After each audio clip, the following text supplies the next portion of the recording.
not trying to get in football mood this soon. We are going to try to get in football mood this soon because we had a conversation with the AFC North. Are they in the division with the most questions? And the Cleveland Browns are in that division. For lack of a better term, Chris Canty, this organization, the NFL, granted the Browns franchise to be back in that city since 1999. They started 40 different starting quarterbacks. 4-0. Not FO, F-O, 40 different starting quarterbacks. And more than likely, as we read the tea leaves and everything, that Joe Flacco may once again be the starting quarterback for the Cleveland Browns. CC makes sense of the nonsense at quarterback in Cleveland. I can't make sense of Joe Flacco being the starting quarterback for the Cleveland Browns, at least not the majority of the games. If Joe Flacco ends up being the starter for the first quarters of the season, then so be it. I can understand wanting to make sure that you don't throw any of the young guys in there before they're ready. And so looking at the first quarter of the season like extended preseason, one of the approaches that Bill Belichick used to take, I get that. And letting Joe Flacco be the one to take all of the slings and arrows, all of the criticism in terms of what the bar is for that team and them not necessarily being as good as what the fans want them to be. I can understand that, at least early on. Right. But if Shedeur Sanders and or Dylan Gabriel don't end up starting the majority of the games for the Cleveland Browns this year, it is franchise malpractice. And here's the reason why. Those two realistically are the only ones that at least have an opportunity to be the long-term solution at the quarterback position for Cleveland. We know it's not Joe Flacco. Age disqualifies him from the conversation. We know it's likely not Kenny Pickett. We've seen him across multiple stops in the NFL not be good enough. So really, it's on Dylan Gabriel, it's on Shedeur Sanders. If one of those guys can show that they are the long-term solution for the Cleveland Browns, then all of a sudden, this franchise becomes a rocket ship. Because what they did early on in the NFL draft, trading back to the number 5 slot, allowing the Jacksonville Jaguars to move up to number 2, netted them a first-round pick in 2026 in a quarterback-rich draft. Right. And so if you need a quarterback, great, you've got the ammunition to get it in 2026 in the first round, which is where the majority of teams find their franchise quarterbacks. But if you catch lightning in a bottle, and it ends up being Shedeur Sanders or Dylan Gabriel showing enough this year that you feel like it's worth passing on that next year's crop of quarterbacks, then all of a sudden the Cleveland Browns have maximum flexibility in terms of what they can do. Think about what they would be able to do trading those picks, trading down in the first round, and allowing other teams to move up in order to acquire a quarterback. Or you can end up taking position players and end up being in a situation where you get 2 premium players in one draft that you got in the first round. All of a sudden now, the Cleveland Browns, the fortunes of the franchise feels like it takes a massive shift, and they're getting away from the Deshaun Watson era. So to me, Shedeur Sanders or Dylan Gabriel have to be the guys starting the majority of the games this upcoming season. This is what the Cleveland Browns get for having Baker Mayfield be the whipping boy for their sins, because that's what this comes down to. They decided that with everything falling apart, that guy, even though he didn't play well, he went out there and played injured. He went out there and was getting beat down in the inside of the organization, didn't point fingers, nothing like that. And they decided that Deshaun Watson, with all his baggage, even though he's an elite quarterback, with all that baggage, giving him that kind of guaranteed money, said Baker Mayfield was the reason that we weren't winning. And Baker Mayfield was like, I wasn't the only reason that we weren't winning. And here we are about to be, 5 quarterbacks later after Baker Mayfield, Deshaun Watson, Dylan Gabriel, Shedeur Sanders, Kenny Pickett, Joe Flacco. With 5 quarterbacks later, after they made that decision to move on from Baker Mayfield and give Deshaun Watson all that money, and that has completely blown up in their face. And when we had Jeremy Fowler, ESPN NFL reporter insider, on yesterday, he even said, to your point, CC, you got that number 1, they got that first-round draft pick next year. If you don't believe in the 4 guys you have right now, and if Arch Manning wows people like many people believe he's going to do in Texas in 2025, you position where you can maybe have a potential draft pick involving him, which means that the quarterback carousel is going to continue in Cleveland because you're throwing enough quarterbacks at the wall, hoping something's going to stick.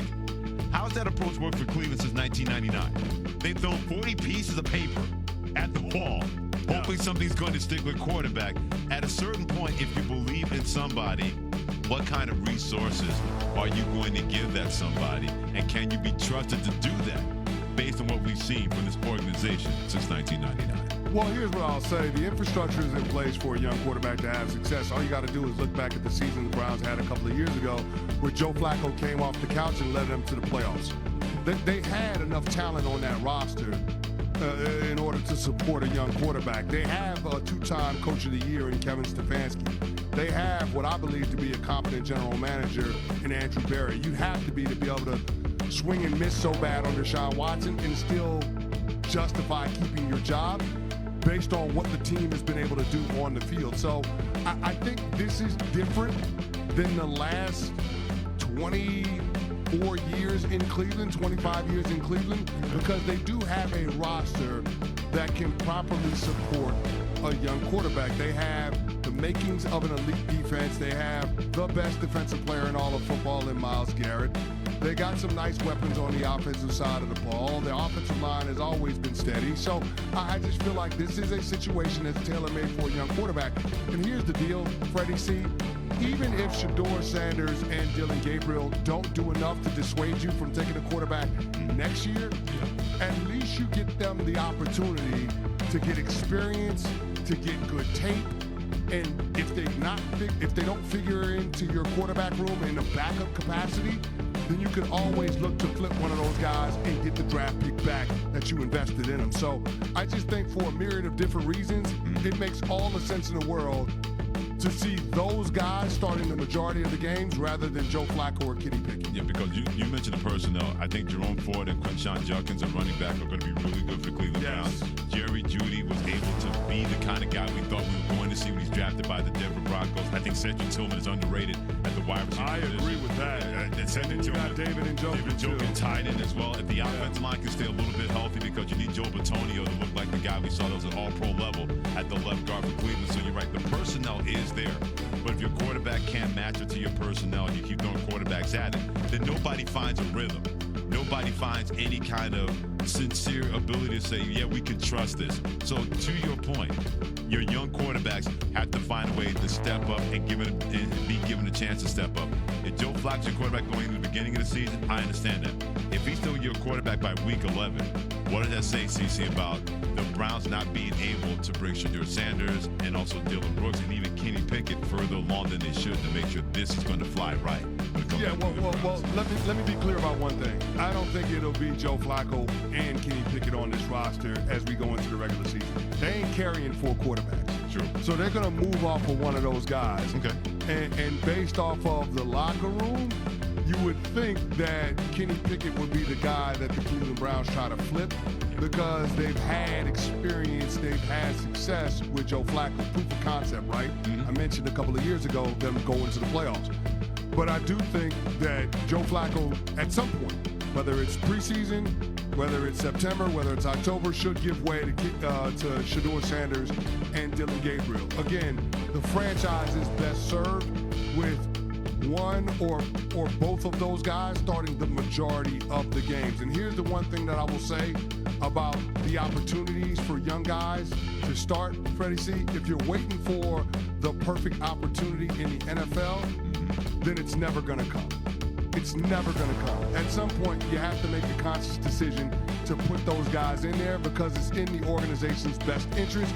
You invested draft picks in Shedeur Sanders and in Dillon Gabriel. You owe it to yourself to see what those guys can do in their rookie year to give you more information so you can make a better decision about your quarterback plan going into the 2026 draft. Great stuff by Chris Canty. Hit him on the socials at Chris Canty99 and Freddie Coleman. You get the socials and Coleman ESPN together on a Sports Life presented by Progressive Insurance and ESPN Radio, the ESPN app, Sirius XM Channel 80, and don't forget about us on ESPNU. So Chris Canty believes the biggest questions regarding the division is the AFC North. I think it's the NFC North. We'll bring in a friend to kind of break that tie. If you keep it here on the Sports Unlock on ESPN Radio, the ESPN app, and SiriusXM Channel 80. The next chapter in the Subway Series. Đây, bố đi tắm à? Kéo đi con. Tắm rồi thì tiếp. Không. Kéo đi đi bố.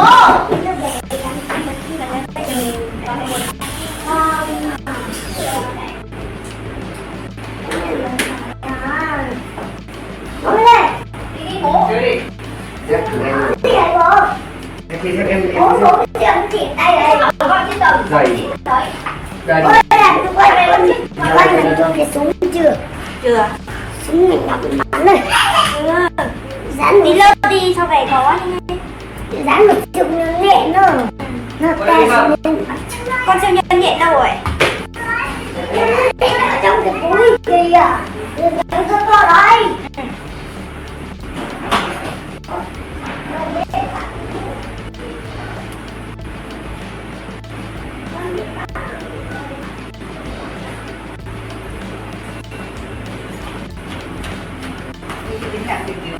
Khổ á. Ở đây sống theo tư bản về cân.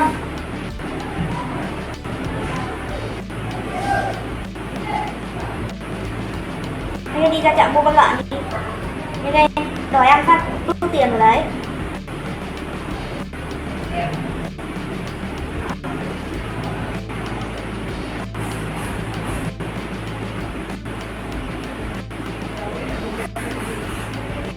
Tí nữa em sẽ về nhà để em lấy hạt ngọc ra em làm nhụy hoa chị An Anh. Em quên mất ở nhà em có hạt ngọc.